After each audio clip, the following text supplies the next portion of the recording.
We are live. Hey. So, Hello. hi everyone. All right, so this is a Patreon call Mhm.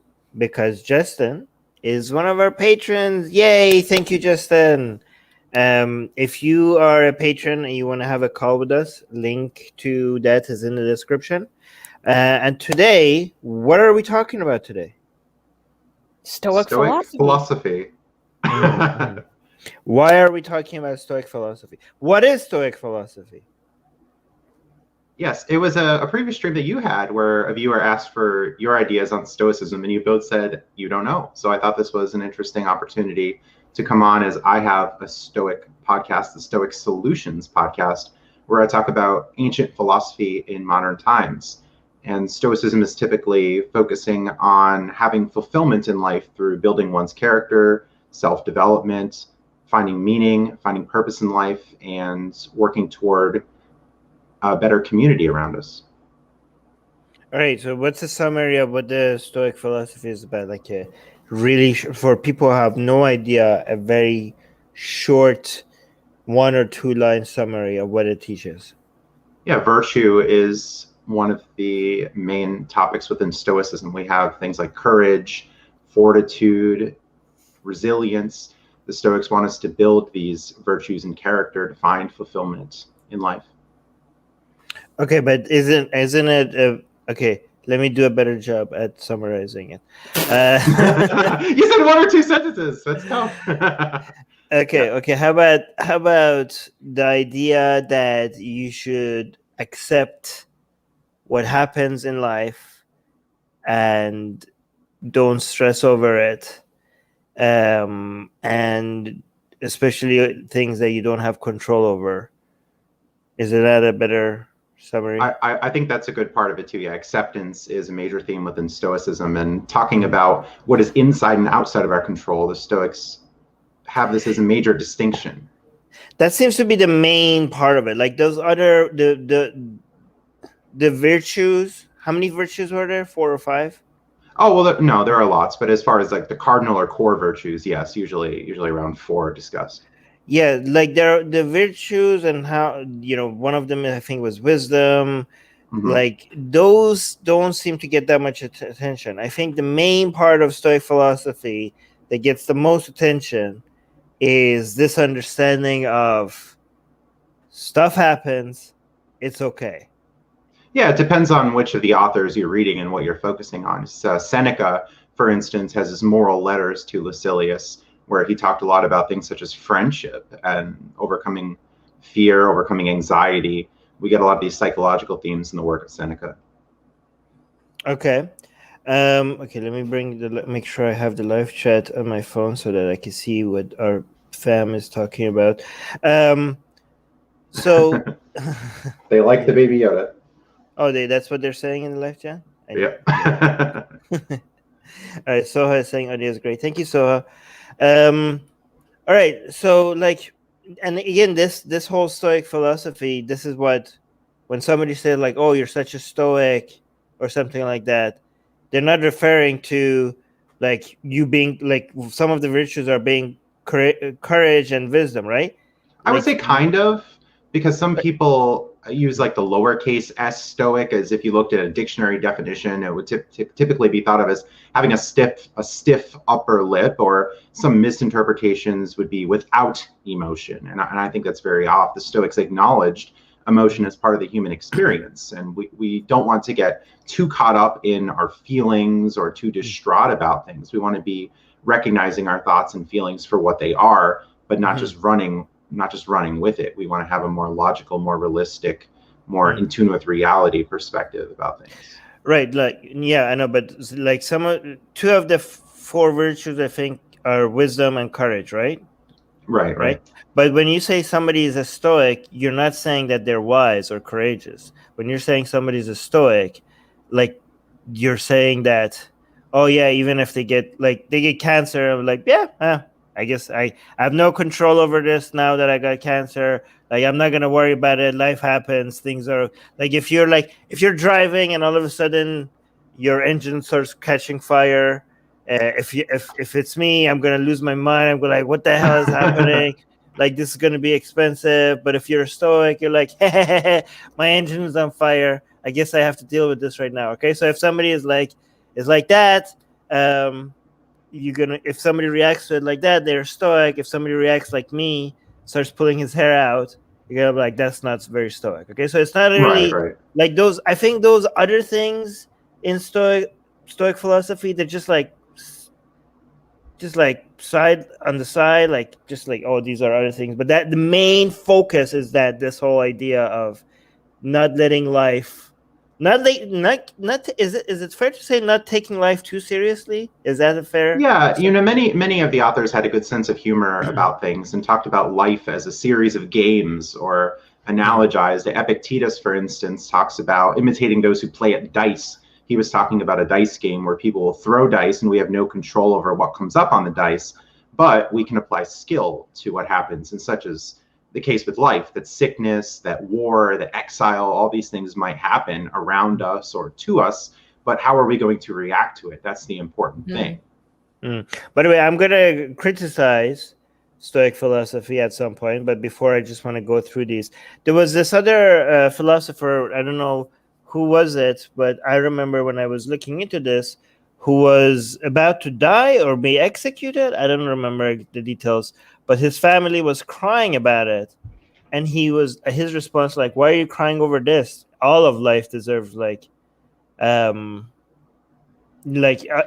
life is a tragedy, not just this final part, right? There seems to be a lot of obsession over not obsessing over death. I don't know about that particular case, but yes, we're to say that life is just a cycle that's happening. That one time we didn't exist, now we exist, and there'll be a time where we don't exist in the future as well. So understanding that and finding fulfillment where we can, finding meaning while we still have time. The Stoics talk about how life isn't just one grand picnic. It's going to be filled with challenges, and we should know that, and we should accept that, so we don't have our expectations that everything is going to be so wonderful. And then when something happens we don't like, then all of a sudden it's the end of the world. Or people who are just scorning life itself. Oh, what a terrible thing life is. Well, what about the good things that come about with life? What about the chance for recovery and things getting better? The Stoics, in many sense, were optimists. Yeah, but there seems to be this recurring mention of death and dying by the philosophers, right? And how everything is temporary and life is like, at the end we're all going to go to the same place. Constantly reminding you that death is going to happen, so don't obsess over anything, right? I remember one philosopher. What's that background noise? Is there any way to stop the background noise? No, it's okay. I remember one philosopher mentioning that every time you kiss your loved ones, you're like your children. Remember that you're kissing a mortal. Yeah, Epictetus. Oh. Yeah, so the point of that is that, yes, understand that the life might be temporary, but that doesn't mean that life is worthless or that we don't see others in high esteem. There's, again, lots of talk about community and others, and being not this loner who lives out in the mountains by himself, but rather being part of a community and valuing those and loving those even that we know. That's an important thing. But it seems to me that that message is suggesting to you that don't even get attached to your children, even, right? No, I don't think so at all. Just understanding that your children will die at some point or become sick doesn't mean that we just shouldn't care about them. There's a lot of talk in Seneca about a father whose child becomes sick, and if the father would just run away from a child when the child became sick, that would be a dereliction of duty. That's not what one should do. One should stay with their family, and one should stay with others in time of trouble and time of need. So it's not about complete non-attachment. It is actually, because you stay not because you're attached to them, but because it's a virtue to do those things. It's fulfilling a role in many cases. There's a lot of talk about forethought and understanding what we're getting into before we get into it. And there are passages about what marriage, what having children might entail, and the responsibility that comes about with that. So others will depend on you, you'll depend on others. There's this interconnected cosmopolitan view about society. So if we have this capacity to help others and we find ourselves in a role to do that, that's what we should do, rather than just retreat and walk away when things get tough. Yeah, but all of this is because they are a virtue, not because you're attached to them. Like, for example, as my understanding is that if you're a Stoic, if your child dies, you're like, okay, this is a new reality. You don't obsess over the fact that your child dies. It doesn't mean that you like this non-attachment doesn't mean that you don't fulfill your duties as a father. You do those, you fulfill those duties because it's a virtue to do those duties, but not because you're attached to anything.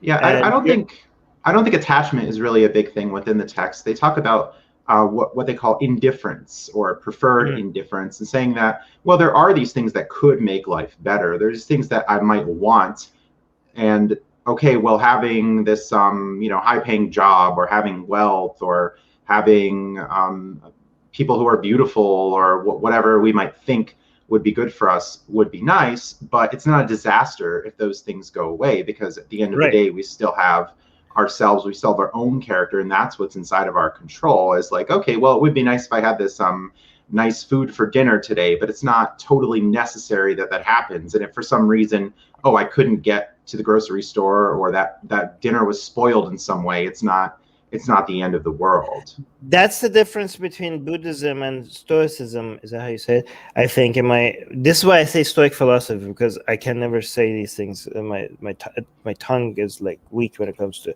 but yeah, I don't know. So Stoic philosophy, right? So when it comes to the Buddhism, right? So for example, I sense a suggestion of lack of attachment to things in life. But Stoic philosophy teaches you that you can enjoy wealth, you can enjoy life, but if it doesn't happen, don't let it destroy you. Like, for example, like if you're like, Stoic philosophy doesn't teach you not to enjoy wealth. If you're wealthy, enjoy the wealth that you have, but if you lose it, then that's a new reality that now you have to accept, right? Right. Whereas Buddhism, I think, teaches you not to enjoy, just not enjoy it, right? Yes. Which is like, so that is that a difference that you notice? Yeah, that is a difference. And from some other philosophical schools, particularly Cynicism, which came before Stoicism, they would say that, well, there are certain things that will just corrupt you, and there's no way out. That once you have money, that this money is going to destroy you. You're going to be all about that. You're going to be all about fame if you happen to get famous, or set your sights on that. But Stoicism calls for moderation in many ways, and maybe similar to Buddhism too, calling for the middle way. I don't know too much about Buddhism, but some things I do know. They're calling for moderation in life, not for an aesthetic life and not for this super luxurious life, but rather somewhere in between, that you could have control over things rather than having things control you. Right. So Kushik is asking a question. By the way, guys, if you have a question in the live chat, please tag this channel. This channel is being Armin Navabi. So Kushik is saying, what did Stoics think of slaves? I remember when I read about this, it was a virtue to stand against slavery, based according to Stoics. Is that true? Yes, and there's a lot of talk within Stoic texts talking about treating slaves as humans, as someone that you should share a meal with at the dinner table, and not just cast them to the side. And I think when thinking about ancient philosophy and many other things of their times, just because these topics are discussed doesn't mean that the writers were endorsing them, but rather understanding that they were people of their times and that they were flawed in some ways. And yes, the Stoics in many cases saying, no, it's bad to abuse people, it's bad to abuse slaves, treating them as equals, treating them as humans. So they're not anti-slavery, they just wanted better treatments for slaves? Well, in some senses, anti-slavery. In some senses, okay, well, here's the current situation. Here are the slaves that you might live with. Treat them well. But I don't recall anything about reading of them calling for slavery or like engaging in that. One of the virtues is justice, right? Am I right? Right. Yeah. Okay. One of the four virtues. Matthew is saying, how did Stoicism start? What's its origin story? Yeah, that's a good one. There was a merchant named Zeno, if I'm remembering that correctly. He had a lot of goods on a ship, and he turned out to be shipwrecked. He lost his fortune, he lost all of his wealth, and was wondering what to do. So he asked around, and people told him, oh, you should seek out the philosophers. So from there, Stoicism was born, from a man who perceived misfortune but found something much greater after that. So the school of Stoicism, we talk of the painted porch, was a space where philosophers would speak and teach others. When was this again? This was ancient Greece, Roman Greece. So it basically started with a man that lost everything, and he tried to accept this new reality. And now it's like, one thing I noticed is that this idea is this. I don't know if this is a modern interpretation of it or was it the original. But one understanding I have is that you have to treat every struggle as an opportunity. Mm-hmm. Is that something? Is that a theme within Stoic philosophy? Yeah, someone in the chat mentioned Ryan Holiday, and he talks a lot about this phrase called "the obstacle is the way." Ryan Holiday is a modern Stoic author, talking about, okay, well, we have this challenge in front of us, so instead of despairing, instead of giving up, how could we use this as sort of a lesson to grow? How can we use this as something to test ourselves and recognize that we can become better in many ways? Nice. Go subscribe to Reason on Faith. We have a celebrity here. Hi, Sohail. Yes, go subscribe to Sohail's channel. Read is coming. He's saying +1 for Stoic philosophy. Lots of wise proponents, past and present. I really enjoy Ryan Holiday's Daily Stoic YouTube channel. Okay, wait until I start criticizing it. I'm gonna start criticizing it very soon, but not yet. Okay. He has objections and he has grievances. Festivus all over again. Yeah. So this idea of the growth happens through struggle, is that's when you see if you go cruising through life without any challenges, any difficulties, then you didn't get an opportunity to grow. And as a Stoic, other people see something coming at them that makes their life more difficult, something horrible, they get upset about it. A Stoic sees that and says oh, great, this is an exercising opportunity for me to grow. This is how you become better. If I didn't have challenges like this, I wouldn't have opportunities to grow. A life without challenges is a life not that you don't get to show the virtues that you're trying to strengthen. They only become strength. They compare it to I don't know, metal work, where go through heat to become how does that work? Sure. Yeah, there are a lot of analogies or metaphors or allusions within the text, and there was this talk of what good would Hercules be if he never was able to test his strengths? What good would the Olympic athlete be if he were to only wrestle amateurs? Bring on the challenge. And they said, don't think of it as a madman. Well, I don't want all this misfortune to come about and be afflicted with some great sickness.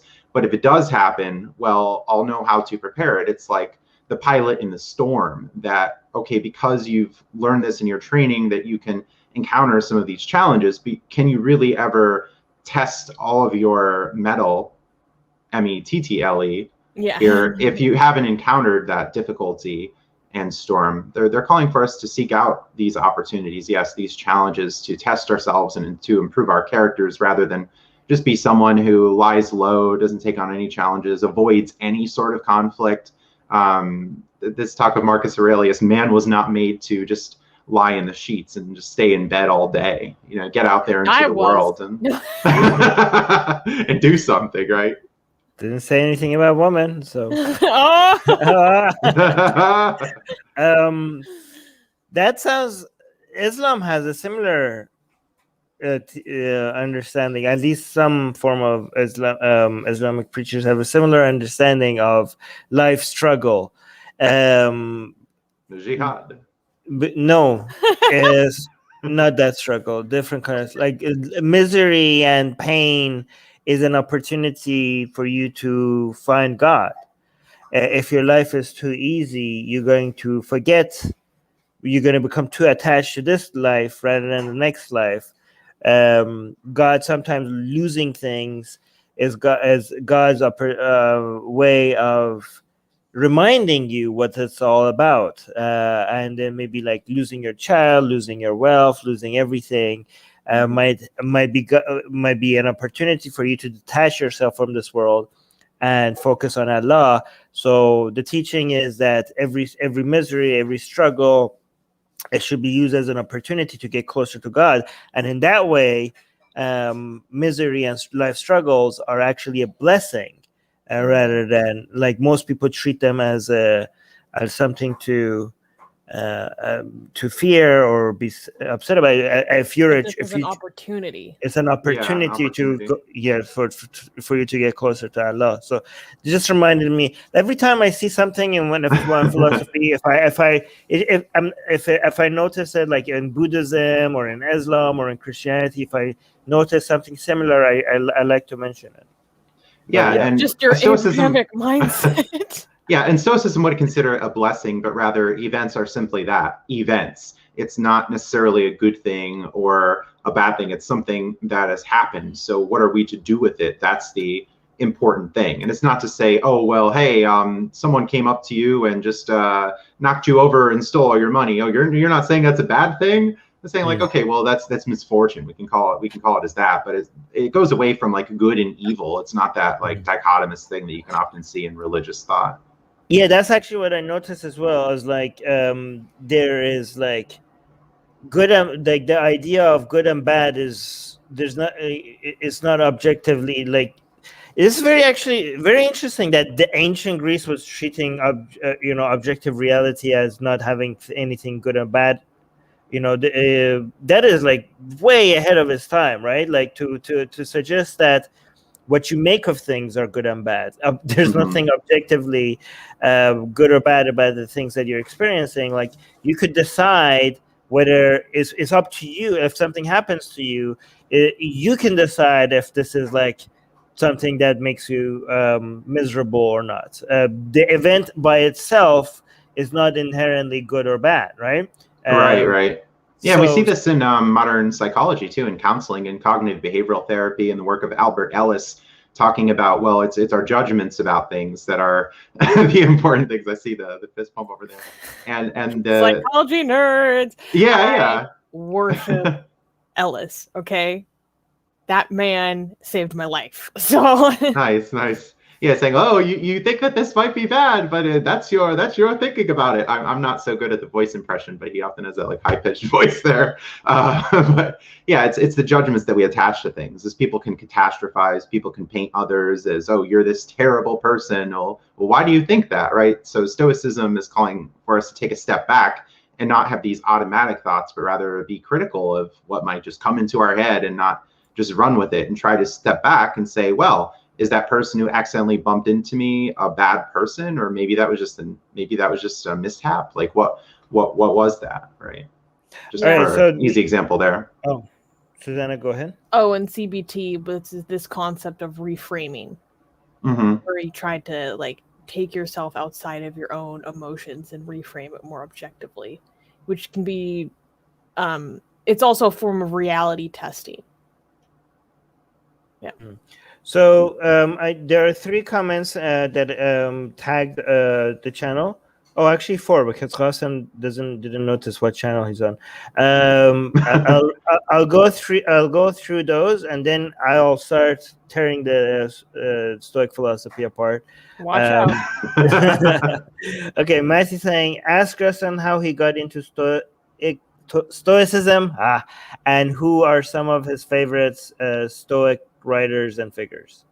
Yeah, I found Stoicism through poker play, as I'm a poker player, and one podcast I listened to mentioned Epictetus and said, hey, if you want to improve your mental game in poker, go look towards Stoicism.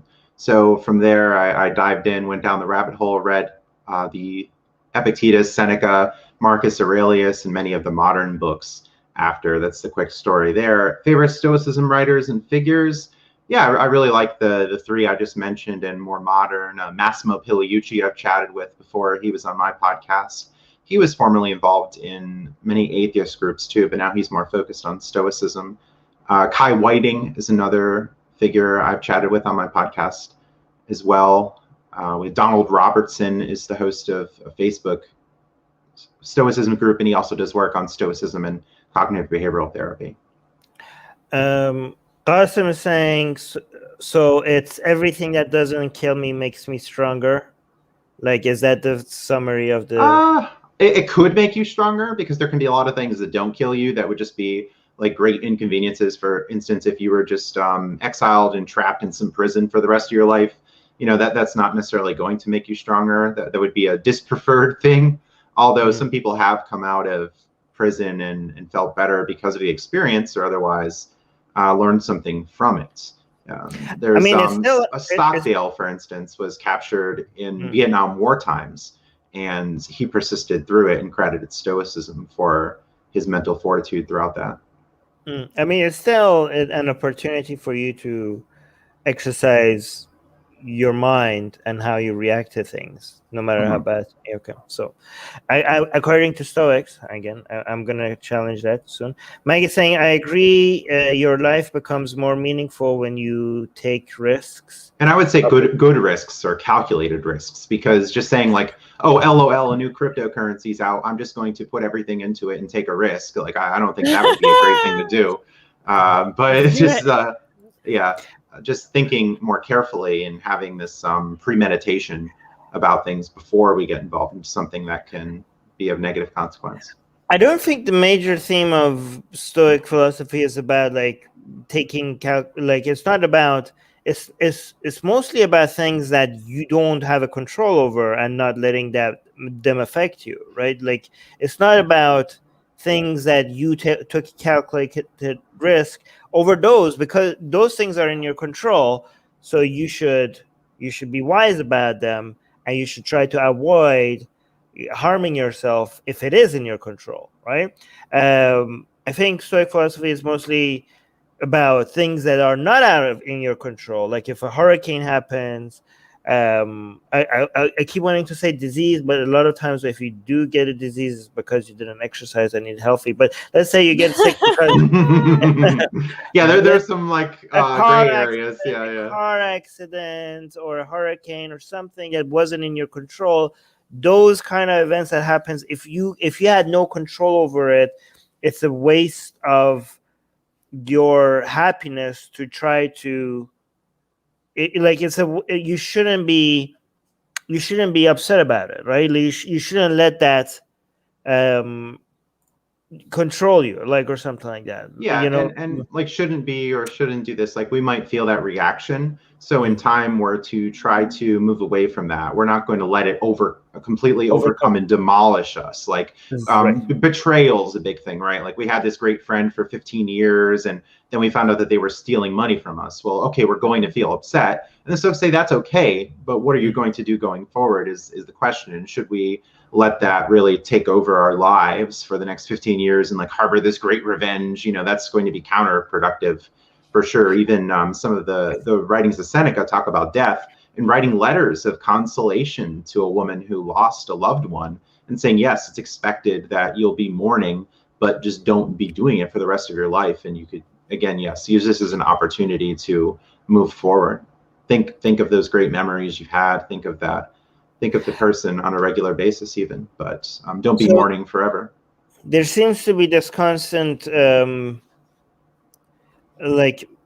focus in Stoic philosophy on trying to separate the things that you are in control of and things that you aren't in control of. Like this is like identifying the things that happen to you because of your actions and the things that happen to you that you had no say in. And by being able to completely separate these from each other, then you spend your time and mind on the things that you can control and not worry about the things that happen, no matter how bad or how good it is. The things that happen to you that you didn't have any say in, you have to just treat them as, this is just life, right? You could, like, if you go from being extremely rich to being extremely poor because of a bad decision, you treat that differently than if you go from being rich to very poor because something that was in no control of you at all. Like these are completely separate. Like people treat them emotionally. People usually react to these things in the same level of, but in Stoic philosophy, these are not even comparable. Like, is that fair? Yeah, I think that's fair. Sure. Okay. Razum, this is a comment, not a question, saying you aren't even allowed to grieve more than 3 days. That's not true. That really depends on the type of Muslims and the branch of Islam that you're talking about. In fact, there's many Shia Muslims are obsessed with grieving and mourning all the time. So it I've really been depends. watching a lot of majlis that say the exact opposite. Yeah, I mean, this is like, these are the kind of generalizations about Islam that you should try to avoid. Maggie is saying, it's one of my pet peeves when people I don't know on Instagram ask me for money. I only donate money to organization with website. I don't know, how's this relevant to Stoic? Oh, okay. Oh, maybe it was pet peeves or religions asking for donations. I don't know how this. Okay, maybe it was a response to something we said earlier. Qasim, don't blame me. It was okay, fine. God, go ahead. They claim God told them. Okay, okay, so I'm gonna start now. I'm gonna focus on some of the issues I have. Okay, ready? This is this is the end of part 1. The end. Destroyed. Wild headline. I'm just trying. By the way, I'm kidding because I think there's a lot of value in this, but still, this is what I do for fun. Yeah. So I do think like the expectation of people, like if you look at a lot of people who are Stoics, they keep wanting to promote this idea that, okay, like this happens, you don't emotionally, you don't react to it, you don't get angry, you just accept it. And I think like, I mean, this is not an appeal to nature, okay, but just because everything that is natural doesn't mean that it's good. It's also true that nature has provided us with some tools that are beneficial. Okay, so it's not a black and white thing. Right? There are some people that say something is natural, therefore it's good. Obviously, that's the appeal to nature fallacy. Arsenic. Yeah, but it's also true. But it's also true that nature has provided us with some tools that is helpful. Okay, it's not that the appeal to nature fallacy doesn't come out of nowhere, right? And one of those tools is that the anger or sadness that you feel is nature's way of helping you learn from your mistakes, right? So numbing that out completely could slow down your progress. Sometimes it's, so you could we're not very good at identifying things that are in your control and things that are not in your control, right? A lot of Stoics, for example, that have become really good at being Stoics, they have become too good at being Stoic. As in things that happened to them that maybe if they got upset over it, that they did get angry over it, it would have been more likely for them to learn from it and avoid those same things happening to them in the future faster. Do you know what I mean? What do you think about that? Yeah, that's an interesting thing. Stoicism is saying, okay, we're going to have these emotions. We'll feel anger, you mentioned. We'll feel grief, and that's okay. But the question is, what are you going to do about it?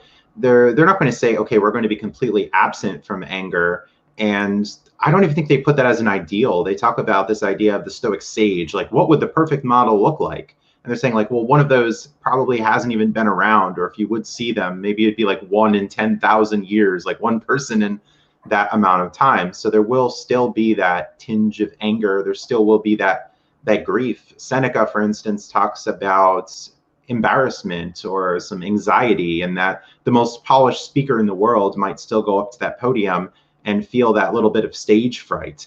And they can work to try to reduce that, but it probably won't go away completely because it's just part of the human condition. So we're not saying be completely absent from emotions. We don't want those feelings at all, but it's rather, what do we do with those feelings when they come up? That's the real question. Susie? This Fish Mountain is saying nature has provided us with some beneficial tools. A good example, orgasms, which actually leads me to the question, how did Stoics tackle sexuality? Wait, I'm not done with my objection though. Okay, fine. Let's go to Susanna's question, and then I'm going to continue with my objection. Yes. Yeah, I don't recall too much of it, although there is talk about avoiding the heights of desire, that it can be very bad to compromise your character and prioritize, oh, well, I just want to be all about looks and fame and money, and I just want to have this like relationship that doesn't really amount to too much. And in going along with the talks of friendships or partnerships or relationships, we're looking for these mutually beneficial arrangements where we're going to learn from someone else, that we're going to be able to share our deepest thoughts and feelings and life and whatever with another person. There's this talk of a really deep friendship within Stoicism, at least for our closer friends. I don't think it's reasonable to be that open with like 100 people. And do we really have that much time on our hands? Probably not. But for our close friends and relationships, that we should strive to be open with them and learn to mutually benefit each other. But I don't recall too much talk about sexuality in the text, although there is warning of, again, compromising your character, and talk of like the sexual experience could be very overrated in many cases. So you're telling me that they are pro horny jail? All right. I'm childish. I'm sorry. No, that's good. Continue. Wait. Okay. No, I don't think they did talk much about sex and Stoic philosophy. Not too much. Marriage comes up in one of the chapters from Epictetus. He has a chapter called On the Cynic Calling, which is talking about people who, as I mentioned before, are more aesthetic, more not looking for possessions at all, and was talking about marriage. And there's this societal idea he talks about, that all men should be husbands, all men should marry. And he's saying, well, maybe that's not the calling for everyone, and that we can find fulfillment outside of that. And that having children might not be the best way to go. Maybe we can benefit society at large rather than focusing on the one or two. Yeah, I do find something that I don't like about Stoic philosophy is that it's mostly based on principles rather than consequences. It's like, these are the virtues that you have to improve just because they are virtues, and these are the principles that we abide by, like regardless of what happens. I think focusing on consequences is where I get my morality from. So that's a problem I have with it.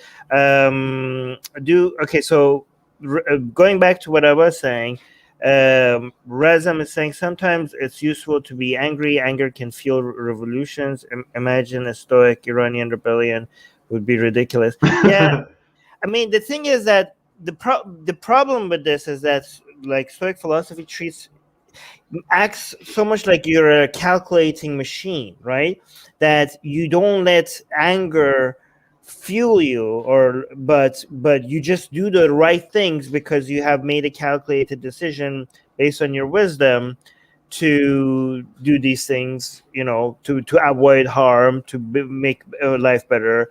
But the thing is that humans don't work like that. Humans are not like this algorithm that you just submit, like, here are the best things to do, and therefore, like, for example, let's use other examples, not anger, but let's use diet and dating, right? For example, when it comes to diet, okay, like, I have to reduce my calorie intake and I will lose weight. That. Are you going to do it? No, you have to trick your mind into some punishment, some rewards, because you're not just a calculating machine. You're an emotional creature, and you need to work with, like, okay, so I'm gonna eat these low calorie, high but filling foods that is gonna make me feel full. Like, you have to figure out how your mind works emotionally, right? For example, with dating, you're like, oh, I have to, like, be confident and not simp for every girl that I see, and that showing confidence will make women, like, more attracted to me, right? You could be like, okay, this is the proper behavior, but you can't just, like, you're not gonna be able to, if you don't feel confident, you're not gonna be able to show confidence. If you're like, oh, I shouldn't be simping for everybody that I meet, well, you're still gonna do it because you're desperate. You have to be like, actually stop just because this is the right action. That doesn't mean you're gonna do it. You actually have to stop being desperate. You have to, there are techniques, like the ways you actually become more confident instead of just acting more confident, right? So just knowing the right actions is not going to make you move in the right direction. So when it comes to like bringing this back to the Stoic philosophy, like, again, learning and improving and trying to avoid your mistakes, just because you're wise enough to know, okay, I need to do this to make more money, I need to do this to avoid this problem, that knowing it is not going to be enough. Maybe anger is what the fire that you need to light under your butt to actually, you need that anger to actually get you moving, like to actually do the things that you know that you should be doing. But go ahead. Yeah, they say anger has a lot of downsides in that it can really lead to us losing our composure, that we might take actions just out of desperation or out of revenge or out of some of these other things. And was talking about Achilles, how Achilles lost his temper and look what happened to him and all this. Like, we wouldn't want anger to be the preferred method. Okay, we might feel some anger if we see an injustice of sorts. We might want to take action by maybe appealing to government. If you think of some people like Nelson Mandela, for instance, who was just vocal about his criticisms. I think one misinterpretation of Stoicism is pacifism, that, oh, we're just going to give up and not do anything. You're not saying that, which is good. That's not my objection. My objection. Right. I'm saying you're not saying that, right? But we could still take charge, and we could still influence change without being angry individuals. Like, what would you prefer? Like, cooler heads around a conference table talking about a strategy or a plan, or like, oh, I'm gonna be angry about this. Like, oh, this is such a terrible thing, we need to do this thing right now, or like they're being impulsive about it, right? Like, I'm not thinking of anger as a positive thing in many respects. I often see it as a negative. Yeah, but doesn't mean that it's always a negative. I don't think you could get many people to take, you need motivation, right? Just because you need something to get people, like, do something about it. Just because, again, I understand that Stoic philosophy does not promote, like, a lot of people think that Stoic philosophy means you're passive, right? Oh, life things just happens in life, so don't do anything about it. No, that's what the Stoic philosophy constantly tells you, that you need to do the right things, you need to change your environment, you need to make improvements, without letting the things that happen that are bad affect you emotionally. That doesn't mean that you're not letting it affect emotionally. That doesn't mean that Stoic philosophy is telling you not to do anything about it. It still teaches you that you need to be active. You need to be an active participant in trying to make your life better. You have to be an active participant in trying to make the life of people around you better. You strive for wisdom, for justice, for all of that stuff. So it's not a pacifist philosophy. However, I do think, like, it underestimates how much action it comes from emotion. Like, I do think, like, a lot of people, a lot of intellectuals discount the role of emotions as a motivation that needs to be part of the calculation, right? Just because emotions themselves don't give you the right, like, are not good in analyzing what the conclusion should be. Emotions are really, really bad at trying to figure out what's right, what's wrong. They're really bad, but I like this. This is making the case. No, they are, but however, they are still very useful as a motivating factor, not as an analyzing factor. Like, if you use your emotions to figure out, like, this is wrong, this is bad, this is good, this is the action that we need to take. If you use your emotions for that, then you're not using your emotions correctly. But if you use your emotions, if you use your logic for coming up with the conclusions, then I think emotions still have a role into actually motivating you to do the things that you actually know that you use your wisdom to know that they are the right thing to do. But is this the preferred way to go about things? Like, we want anger to be like the cornerstone of, we've had many movements in the United States, for instance, like getting smoking out of most restaurants, right? Like, okay, well, here are the arguments. Here's why we think it's not beneficial for health, and it's exposing other people to toxins. So maybe we should just have all the restaurants be non-smoking, and people lay out their cases and the change happens. So was there really, like, a case of, like, outrage or anger that comes with that? Like, we can sense an injustice. We could say, hey, there's something wrong with the current state of things, so let's go ahead and try to make that change. Yeah, but it wasn't like a mob that showed up at the restaurants and, like, you need to do this, and, like, they're, being crazy about it. I don't know. I mean, technically, there's emotions behind every one of these actions, because at some point you care about people not suffering, you care about people not getting cancer because of smoking. And I'm not saying make anger the cornerstone, but it does. I do think it's a useful tool in your toolkit. Again, most of us are not emotion, like we're not robots that we could separate, like just like take action without having any strong feelings about it. Most of the actions that we take is based on strong feelings that we have about things. Like if you don't get angry about things, even if you think like, okay, let's say like there's some injustice somewhere in the world, right? You're not going to get that many people to even like, okay, how can we stop this injustice, right? Let's say you're wise enough, like one of the virtues of Stoic philosophy is to be very wise. So you're wise enough to know that this is how you get rid of this injustice. And you also, one of your virtues is to promote justice, okay? But are you really going to get that many people to get up and actually try to stop this injustice if they're not angry about this injustice? It's hard to mobilize enough resources and people behind it unless you get angry at injustice. Yeah, I think even with the modern atheism movement, or maybe something like 10 years ago anyway, where so many people were saying that, well, what's the charge here? We're going with facts and reason and logic, and that's really the banner that we need to go with. That here are the arguments from the religious. Here's why we think they're wrong. I was not such a fan of some people calling themselves like, oh, this is the reasons that atheists are angry.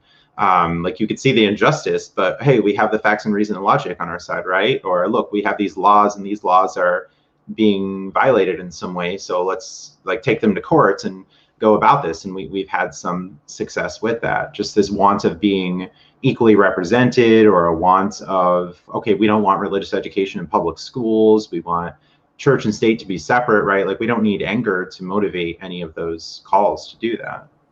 I'm not convinced. I think that we need some anger.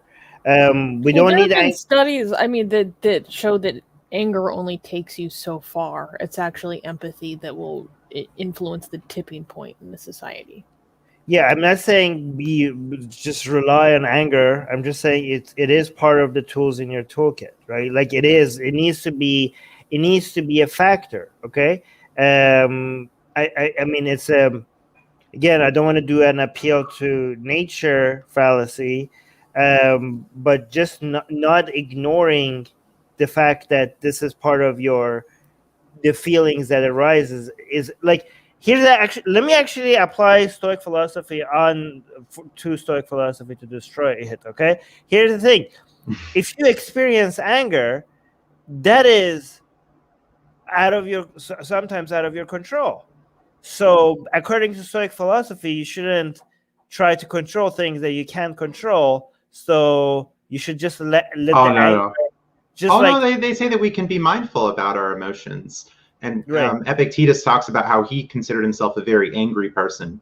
And what he did was just he went about this thing of being very deliberate about it, that once he felt like some of the warning signs, or once he started to feel a little bit angry, that he would try to back himself away from a situation, step away, reflect, and try to do better next time. And over time, he became less of an angry person. Although the anger wasn't completely eliminated, I don't know if it's the case that we can completely eliminate some emotions. Maybe, okay, there's that tinge that we might feel, but that's okay, but we're not going to have it overtake us. I have a better advice than Stoic philosophy. I think sometimes you should just let yourself get angry. Just be aware of it. You don't even have to, like, some people are like, oh, you can't eliminate it, but you can reduce it. Sometimes I'm thinking like, you know what? Don't even try to reduce it. I think anger has a healing. There's some healing when it comes to, like, don't let it control you, but let it, like, just notice it and see it and be aware of it. For the catharsis of it. Yes, like for example, if something happens that makes you angry, I think what you need to do with that anger is not to let it control you, but you need to be able to leave room for it to express itself, or for you to forgive yourself. Here's the thing. I think like there's this constant struggle for Stoics to crush the anger inside them. And sometimes just like, I feel like instead of like killing the anger, just putting a leash on it and observing it, just the act of observing it and noticing that it's there, lets the anger do its job, which is a healing thing. Like it's a healing reaction. It's a healing, like something bad happens to you, and you letting yourself go through some anger makes the healing process go through faster, right? But acknowledging it and observing it makes it so that this anger is not going to take control over you and come out and make you do things that you're eventually going to regret. And it's also going to help you make it go away faster, but by being so self-aware that you're noticing yourself, noticing the anger rise, noticing the anger, what effect it's having on you, it's going to, so you're going to get the healing benefit. It's going to go away faster by noticing it. And I think that you're also going to put it in a place by not letting it control, by noticing it. You're going to make sure it doesn't control you, but you don't try to eliminate it. And you also forgive yourself, because as a Stoic, I think like you go through some guilt sometimes by letting yourself be angry. But sometimes you're like, you know what, sometimes I think like, you know what, I was justified to be angry over this, and I'm not gonna take any points away from myself for being angry over this. This was a justified anger, right? So what do you think? Yeah, guilt is an interesting thing, as we can have some of that, but we can ultimately realize that it's not overly a helpful thing, that we can't change what's happened in the past, but we could recognize it. And if we feel those feelings of guilt, well, perhaps that has some kind of restorative thing with it too, that we recognize in this moment of humility that, okay, we've made a mistake. Hey, we can do better in the future. So maybe that guilt could be replaced with something like humility, and maybe that anger could be replaced with something else as well, and not have it overtake us.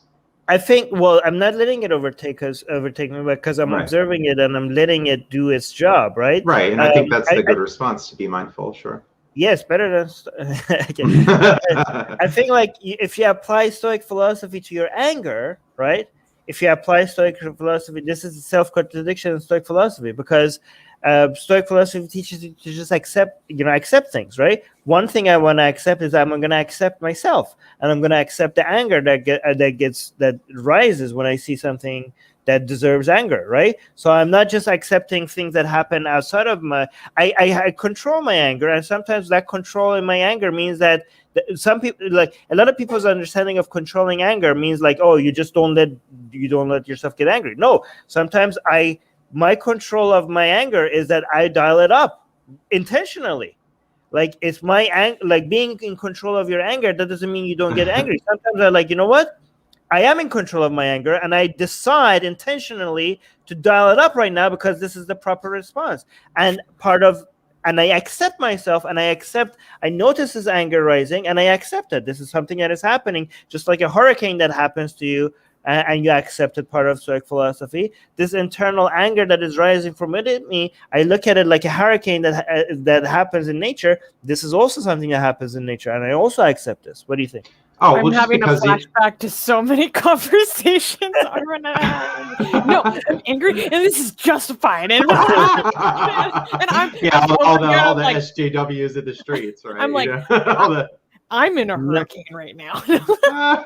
Yeah. So right. These days, just to be clear, these days, anti SJWs are give me more reasons to be angry than SJWs. But yeah. So the idea of accepting things, the Stoics talk about, we can have a lot of desires, and we can have some automatic thoughts, like desire for wealth or lust over someone, and like we can get so stuck on this and have this being a priority. So should we just accept this, like, oh, I want to eat like 5,000 calories a day and forget about exercise, like I just feel like I want to lay down and stuff? Like the Stoics will say sometimes the feelings that we have aren't productive things, and we should try to reduce those in some ways. And occasionally maybe we'll have that cheat day or that piece of cheesecake or whatever, maybe that's not a horrible thing. So maybe anger in some sense can be like that too, as you're saying that, okay, well, if we can moderate it, if it can have some kind of good outcome to it in a little way and not have it overtake us, then I suppose that could be a thing. As I think the classics though would say, like, no, just do away with it altogether. It doesn't have that beneficial thing. It has more downsides than positives, I think is what they would say. Robert is saying, is Armin conflating passion with anger, knowing you're logically and reasonably correct and by itself prompt action against injustice? No. Hi, Robert. Hi, Robert. No, I don't. I'm not conflating them. I'm talking about anger, not just any kind of passion. Anger itself. Anger itself is like this is a thing that we are born with. This is like hardwired in our brains. It's a way to you react to some negative effects. It's negative events that there's agency behind it. Okay, so negative events that doesn't have agency behind it leads to sadness and misery.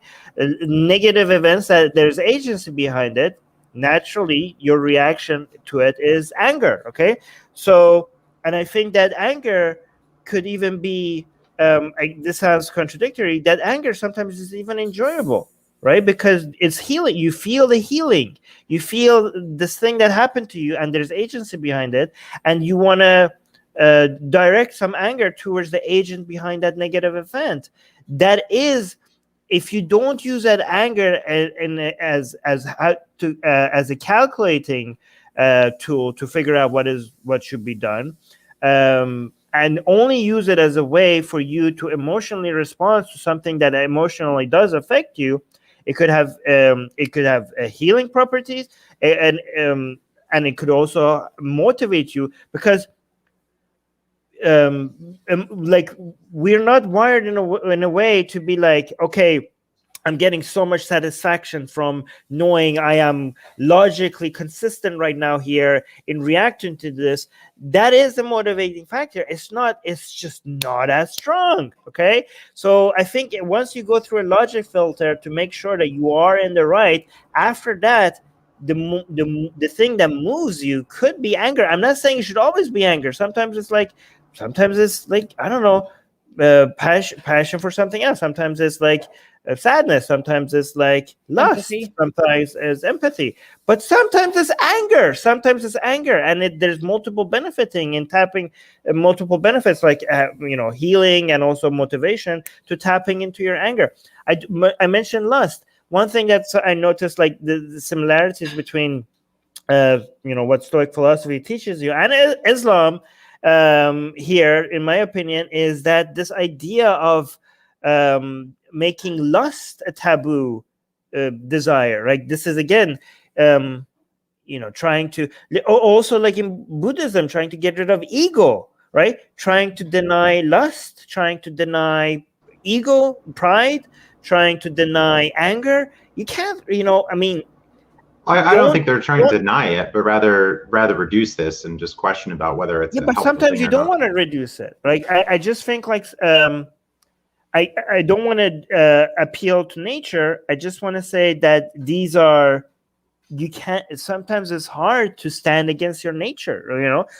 Just going, like, acting like, okay, you know what? I'm gonna ignore my lust, or you know what? I'm gonna ignore ego. As in, like, it's, to me, it sounds like you're just like a train is coming at you, and you just stand in front of the train and hold your hand like this to stop it. Like, I don't appeal to nature, but don't deny nature. Nature is a powerful force. Anger is a natural reaction that you have to think. And when I say it's a natural reaction, I'm not saying everything. Yeah, it doesn't mean it's good or bad, right? But it is a force of nature. It is powerful. Okay. That doesn't make it inherently good, but because it's wired in your brain, it is sometimes, like, resisting that will have more damage, internally more damaging than just letting it do its thing. But yeah, go on. Yeah, the lust question is an interesting one too. And one thing within Stoicism is they say that don't just be completely reliant on the ancient teachers, that we should update our thoughts as we learn more about the world. As I know there are modern movements that are just completely against pornography, particularly like Christian movements that are just saying it's going to completely overtake you and you're going to get into this porn addiction and There's some men's groups also that talk about what they call Maybe nofap, of not watching porn at all.